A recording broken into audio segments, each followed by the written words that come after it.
Welcome you all on English India YouTube channel. This is Sarita Singh. आज के video lecture में हम जिस टॉपिक को डिस्कस कर रहे हैं वो है डिस्गाइज्ड प्रीपोजिशन। डिस्गाइज्ड प्रीपोजिशन क्या होते हैं, विद एग्जांपल इसी बात को हम डिस्कस करेंगे। प्रीपोजिशन की ही सीरीज चल रही है। इससे पहले भी हम प्रीपोजिशन के टाइप में इसके ऑलमोस्ट सभी टाइप्स को डिस्कस कर चुके हैं। वो वीडियोस अगर आपने नहीं देखे हैं तो चैनल पर एक प्लेलिस्ट है, वहाँ पे जाके आप वो प्रीवियस के वीडियोस देख सकते हैं। तो स्टार्ट करते हैं। हमारा आज का टॉपिक जो है डिस्गाइज्ड प्रीपोजिशन। डिस्गाइज्ड प्रीपोजिशन का मतलब होता है कि कुछ ऐसे प्रीपोजिशन होते हैं जो अपनी एक्चुअल फॉर्म में ना आकर किसी भी सेंटेंस में किसी अदर फॉर्म में आते हैं। इसी बात को डिस्कस करते हैं। तो सबसे पहले देखते हैं ये डिस्गाइज्ड प्रीपोजिशन जो होते हैं वो एक तरह के प्रीपोजिशन ही होते हैं, but they are not used directly. हम डायरेक्टली उन्हें किसी भी सेंटेंस में यूज नहीं करते हैं।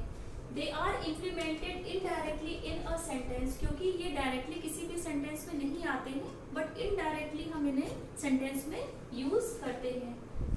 नेक्स्ट इसका पॉइंट है A and O are used as disguised preposition. जो ए और ओ होता है वो एज अ डिस्गाइज्ड प्रीपोजिशन की तरह आता है सेंटेंस में।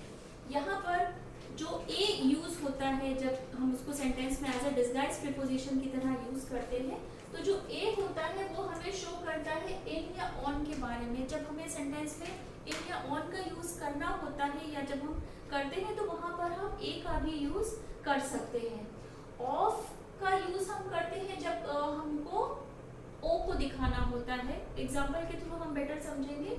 जब हमें ऑफ किसी भी सेंटेंस में हम ये यूज करते हैं या ऑफ को ही शॉर्टकट करके हम ओ की तरह इसको सेंटेंस में यूज करते हैं। एग्जाम्पल के थ्रू हम समझेंगे, जैसे कि ही अर्न्स ₹1000 अ डे। तो यहाँ पर जो अ है ये इसको आप आर्टिकल नहीं समझिएगा, ये आर्टिकल की तरह इस सेंटेंस में नहीं आया है। अ यहाँ पर आर्टिकल की तरह नहीं आया है, अ यहाँ पर एज अ डिस्गाइज्ड प्रीपोजिशन की तरह आया है।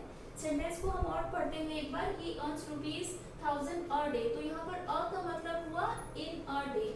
जब हम एक डे की बात कर रहे हैं तो यहाँ पर एज अ डिस्गाइज्ड प्रीपोजिशन की तरह ए आया है, बट इसका एक्चुअल मीनिंग होता है इन। नेक्स्ट एग्जांपल है she works once a week. तो यहाँ पर भी जो अ है ये आर्टिकल नहीं है, यहाँ पर she works once in a week हुआ। तो इन अ लिखने की बजाय हम इसको अ भी लिख सकते हैं, तभी एज अ डिस्गाइज्ड प्रीपोजिशन कहलाता है। नेक्स्ट एग्जांपल है जो हमने ऑफ को जब हम ओ की तरह यूज करते थे उसी का ही है। आई वेक अप एट 6 o'clock। तो यहाँ पर जो 6 o'clock है उसे हम ऑफ क्लॉक बोलते हैं। आई वेक अप एट 6 o'clock। तो जो ऑफ का यूज हमने करा है, ऑफ की जगह पर जो हमने यूज करा है वो ओ का यूज करा है एज अ डिस्गाइज्ड प्रीपोजिशन की तरह, क्योंकि ये डायरेक्टली किसी भी सेंटेंस में नहीं आते हैं, इनडायरेक्टली आते हैं। नेक्स्ट एग्जांपल है Ram visits the river bank once a day. तो अगेन यहाँ पर जो अ आया है ये आर्टिकल नहीं है, इसका मतलब हुआ इन अ डे। तो जो राम जाता है रिवर बैंक में वो इन अ डे, दिन मतलब दिन में जाता है।